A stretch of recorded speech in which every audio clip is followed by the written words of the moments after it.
እንዴ ልጅሽ እኮ ከብር አይበልጥም። ብር እኮ ይቀራል። ልጅ ግን በጣም ነው የሚያሳምመው። አንቺ ልጅ ፈጣሪ የሰጠሽ ግን በዶላር አንገቱ ይቆረጥ እየተባለልሽ ነው። አደባባይ ላይ ሁለት ፀጉር ያበቀሉ ወልደ የቀመሱ ፈጣሪ የከለከላቸው ግን ለልጅሽ እስከ ሞት እየጠበቁለት ነው። ግን ለምን አንቺ እንዴ ኢትዮጵያ ላይ ሌላ ነገር ሰርተሽ መብላት አትቺ? የግድ ለሌላ ሰው ብለሽ ልጅሽን እስከ ሞት ላይ መሞኘት አለባቸው? ለምንድን ነው አንቺ የማይቆረቁርሽ? ለምንድን ነው የማያሳምምሽ? እኛ እኮ ለአንቺ ብለን ስህተትሽን እንደ ስህተት ጥፋትሽን እንደ ጥፋት አድርገን እኮ ከብክበን የያዝንሽ እኮ እንድታድጊልን ከማንም በላይ ከፍ ብለሽ እንድትታይልን እንደ ንግስት ደምቀሽ ፈክተሽ እንድታይልን ነው። ከነ ልጅሽ ክብርሽን ተጠብቀው በክብርሽ ደግሞ ማንም የመንገጃ አትሁኝ። ለምን? እሺ የራስሽ ክብርሽን እሺ ችግር የለውም፣ ግን የልጅሽ ማሳመም አለበት። የቀረ ይቀራል። ልጅሽ ግን ከማንም በላይ ነው። ልጅሽ ከማንም በላይ ነው። የቀረ ይቀራል እንጂ ልጅ በምንም ተአምር ሊተካ አይችልም። የሰጠሽ ጸጋ ደግሞ በአመደፍ መመለስ አይደለም። ይህ የፈጣሪ ቁጣም ሊያመጣ አይችልም። ለምንድን ነው የስደት ያሉ እህቶች እርስ በራሳቸው የሚሰድቡ ያሉ?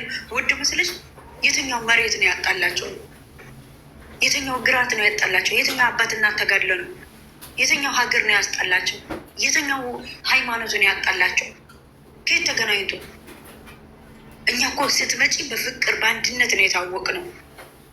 አንድ ሆነን የመጣንበት እኮ አንቺ ብሔር፣ ዘር፣ ሃይማኖት ከርስሊ ሳቴ ፍቅር የሰጠሽ ልጅ ስለሆንሽ ነው።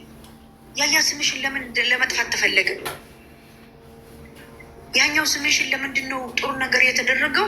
ለጥሩ ነገር የደረስሽበት አንቺ ስምሽን ሲጠፋ አንቺ ስምሽን ማጽዳት ያቃተሽ ዋይ? ለምን እንደዚህ የሚሆነው? ለምንድን ነው እናትሽን ትናንትና እናትሽ አባት ሲረገጡ ዋይ? ለምን? የሌላ ሰው እናት አባት ሲረገጡ እኮ ሌላ ሰው ያመዋል። እናት የሌላት ልጅ እኮ ታለቅሳለች። የሌላ እናት ስትሰደብ፣ ልጅ የሌላት እኮ ልጅ ሲሰደብ ያማታል። ምክንያቱም ልጅ እንዴት እንደሆነ ስለምታውቅ። እናት የለው አባት የሌለው እኮ ሲረገጡ ሲሰደቡ ያማቸዋል። ለምን የሰው ነገር ለምን ለኦዲየንስ ለምንድን ነው የማትረጂው? ልጅስ ዛሬ በቢላ ታዘዘው፣ ነገስ ምን ልትይ ነው? ያሉ ይበሉ ነው። አያምሽም? አይቆረቁርሽም? ባል ባዳ ነው። አብርሃም ቢሄድ አብርሃም ይተካል። አንቺ ግን ልጅሽ ማለት ነው ጠባሳ ነው። መቼም ቢሆን ልጅ አንድ ነገር ቢሆን ልጅ በህይወትሽ ተጸጥተሽ ማትመልሽ ነው። የሰው አፍ ደግሞ መጥፎ ነው። የዛሬ ሊመስልሽ ይችላል፣ ለዛሬ ይመስልሽ ይችላል፣ ለዛሬ እውነት ይመስልሻል። ግን ልጅ ጸጋ ነው፣ በማንም አይተካ ነው። ሁለት ፀጉር ያበቀሉ ግን ልጅ ይታረድ እያሉሽ ነው። ከዚህ ህይወት ደግሞ መውጣት አለብሽ። ከዚህ ድራማ መውጣት አለብሽ። አልፈልግም በይ። የቀረ ይቅር። ከልጅሽ ሞት የሚመኝልሽ ለልጅሽ ሞት የሚያስመኝ ባል ይቅርብሽ። ከማንም በላይ አንቺ የምታንሺ ልጅ አይደለሽ። የማንም ሆድ ለመሙላት ብለሽ ግን እንደዚህ አይነት ስራ ተጨማልቀሽ ኦዲየንስ ላይ እዚህ ጋር እንዴ ሎሌ እኮ እኛ እዚህ ጋር እርጉዝ ሆነ 9 ወር ስትሞይ እኮ እኛ ስለት እየገባን ነበር። አፋቸው መርዝ የሚሸክሉት እኮ እኛ ነገ ወልደሽ ልጅ ስድስሚ እኮ ስለት እየገባን ነበር። ለምን? ስለምንወድሽ፣ የልጅ ፍቅር ስላለን፣ የእናት ፍቅር ስላለን። አንቺ ስለምንድን ነው ለኦዲየንስ የማትረጃቸው? ኦዲየንስ እኮ ነው ለዛኛው ጨምላቅ ባልሽ እኮ ያሳደገው። ትናንትና የሚጋፈጡለት የነበሩ እኮ ኦዲየንስ ናቸው። ትናንትና ማንም አይነካው የሚሉት የነበሩ እኮ ኦዲየንስ ናቸው። ለዚህ ደረጃ ከአንዴ ሁለቴ ማኪና እንዲቀይር ከአንዴ ሁለቴ ልብስ እንዲቀይር ያደርጎች እኮ ኦዲየንስ ናቸው፣ ማንም አይደለም። ከፈጣሪ በታች እኮ እኛ ነን። ይህ ንቀት ደግሞ ነገ ጉድጓድ ላይ ነው የሚቀብረው። እኛ ስራ አጥተን አይደለንም። እግዚአብሔር ይመስገን ጉልበታችን አፍስስ አድርገን እንሰራለን። ለራሳችን ለቤተሰባችን ትርፍ ነው። ባገኘው ደግሞ እናንተ ከስደት የሚወጣ ሰው እንድታድጉ ነው። ግን ደግሞ እዚህ ጋር ነጥብ መጣል ያለብሽ ሩታ ማወቅ ያለብሽ እዚህ ጋር አንቺ እስቶፕ መባል አለብሽ። ሴት ከመሆንሽ እናት ከመሆንሽ ሀገር ከመሆንሽ እንዲህ ለምን በዚህ ልክ ዋይ አንቺ ምን ሆነሽ ነው? በመድኃኔዓለም ስም እንዴ! ልጅሽ እኮ ነው ይታረድ እየተባለ ያለ። አባት እኮ ከሌላ ሴት ሊወልድ ይችላል። ጥለሽ እኮ ሊሄድ ይችላል። እንዳር አሁን እያደረገው ያለ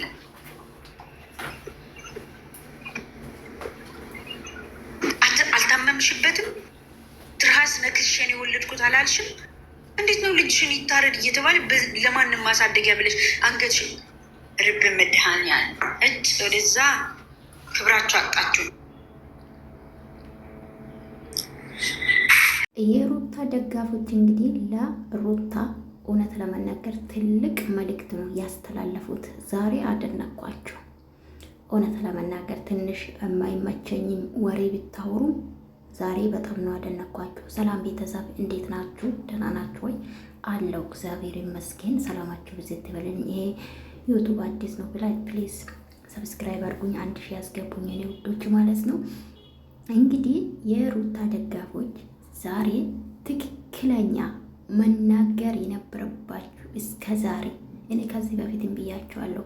የሩታ ስራ ተመችቷችሁ አይደለም፣ በእንዲ ነው አንሸነፍባይነት ነው ብያችሁ ነበር። እንግዲህ በመጨረሻ ሁሉም ነገር ገብቷችሁ ሩታ ትክክለኛ መንገድ ላይ እንዳልሆነች፣ ትክክል ስራ እየሰራች እንዳልሆነ የተረዳችሁበት እንግዲህ ስትናገሩ እኔ በጣም ነው ተመቸኝ። እቺ ልጅ ብዙ ጊዜ ተሳዳቢ ናት፣ ተናጋሪ ናት ምናምን እና በጣም ነው ደስ አለኝ። ዩቱባችን ብታሰጉ ማለት ነው ለ3 ወር ብታስቀጡንም ግን ትክክለኛ መልእክት ነው አስተላለፋችሁ። ግን ሩታ አንድ ቀን ተመልካችን አክብራ አታውቅም። በተለይ ደግሞ የተናገራችሁ ስፔሻሊ ልጇ የተሰደበ ነበረ ከመጣች ጀምሮ ቤተሰባ፣ በተለይ ደግሞ ቤተሰባ ወደ ሚዲያ ከመጡ ጀምሮ የተሰደቡ ነው እና መልላችሁ ፈልጌ ነው የሩታ ቤተሰብ ከመጡ ጀምሮ ራሳቸው ነው መጡት። በእርግጥ ለስድብ የተጋለጡት የመጡ ጊዜ ነው እና እስከ ዛሬ ቤተሰብ የተዘገዘገ ነው። ትክክል ናችሁ። ግን አንድ ነገር ልንገራችሁ፣ እኔ በጣም ነው የምትገርሙኝ። አብርሽ እኮ እሷ ሳትመጣም የሰራ ነበር። በዚህ ደረጃ እይታም ባይኖርም ታዋቂ የሆኑበት ያው ስራቸው ነው ታዋቂ እንዲሆን በመዳም ግመም ነው። በነገራችን ላይ ማንም ቼክ አደርጋቸውም። እኛ ዩቱበሮች ለዩቱባችን ስንል ነው የምንመለከተው። ሲቀጥል ደግሞ የሰው ልጅ ስህተቱ ስትናገሩ ደስ ይላል እውነት ለመናገር እና ውዶቼ፣ የሰው ልጅ ያጠፋል። ጥፋቱን ደግሞ ግዴታ ችላችሁ ዛሬ ደግሞ ትክክለኛ መልእክት ነው አስተላለፋችሁ ብዬ አስባለሁ። ስምሽና ጥሪ ምናምን ከዚህ ድራማ ውጪ ምናምን ኦኬ፣ ድራማም ሊሆን ይችላል አናቅም፣ ፈጣሪ ነው የሚያውቀው። ግን ሩታ ህጻናት ወይ ነው አብርሽ ያስገድዳት እኮ ነው ስታወሩ የነበረ። አብርሽ እንዴት ነው የሚያስገድዳት? ፈልጋን ወዳ ነው። ገባችሁ? እሷም የሰራች እንዴ ምንድን ነው እናንተ አታውቁም እንዴ? ሩታ ስትመጣ አብርሽን ኦልሞስት እኮ አብርሽ የሰራ ነበረ ታውቃላችሁ አይደለ? ኦፍ ኮርስ ገቢ ታዋቂ መዳሞች የመዳም ቅመሞች ለራሳችን አናቅም እንጂ ለሰው እናቅበታለን። ገባችሁ? ለሰው በተለይ እኔን ለ3 ወር ዩቱብ እንዲመታ ያደርጋችሁ እናንተ ናችሁ። ከእናንተ ውጭ ማንም ጥላት የለኝም። እኔ በእርግጥ ጥላት አለኝ ብዬ ስለማላስብ በዩቱብ ከሆነ እናንተ ናችሁ ከዚህ በፊት የሚያደረጋችሁ ከእናንተ በፊት የነበሩ ስላደረጉብኝ ከእናንተ ውጭ ማንም ሊጠረጥር አልችልም። ሲጀምር ማለት ነው። ሲጀምር ለእኛ ብታስቡ ኖሮ ዩቱባችን አታስመቱም ነበረ። በዚህ እንድትረዱ ፈልጋለሁ እና ስለዚህ ትክክለኛ መልእክት ነው። ግን አብርሽ ህጻናት ወይ ነው አብርሽ አላስገድደት። አብርሽ ለምንድን ነው የምትሰድቡ ነው? መቆጣት ካለባችሁ ሁለቱም። እኔ አሁን እውነት ስለተናገራችሁ ነው እናንተን ሀሳብ አስተያየት የምሰጥላችሁ ማለት ነው። ለምን ትክክለኛ ስለሆነ መድረስም አለባት። ግን ለተመልካች ክብር የሚባል ብታቅ ኖሮ ብዙ ጊዜ ስታለቅሱ ነበረ። ስንት መስዋዕትነት ከፍላችኋል። እሷን ታስታውስ ነበር። ስራም ቢሆን እኮ ተመልካችን አክብሮ ተመልካች የሚፈለግ ስራ እኮ ነው መስራት አለባቸው ብዬ ነው የማስበው። ሚኮ ዛሬ ዩቱብ ላይ የለም፣ እይታ የለም። ሚኮ እኔ ልጅ ሚኮ የሚባል አያችሁ። እነሱ መጨረሻ እንደዚህ ነው ብዬ ነው የማስበው። መቻችሁ ባይ